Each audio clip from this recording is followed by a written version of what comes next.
Meaning of headquarters. Headquarters. Headquarters. Headquarters.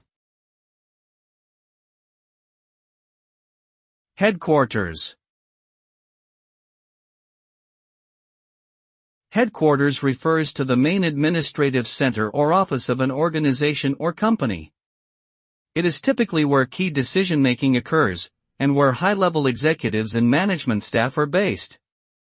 The headquarters may house departments such as finance, human resources, marketing, and IT, as well as support staff such as receptionists, security personnel, and maintenance teams.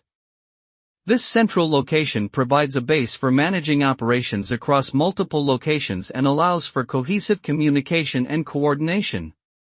In summary, headquarters is a crucial component of organizational structure and plays a significant role in shaping a company's culture, direction, and success.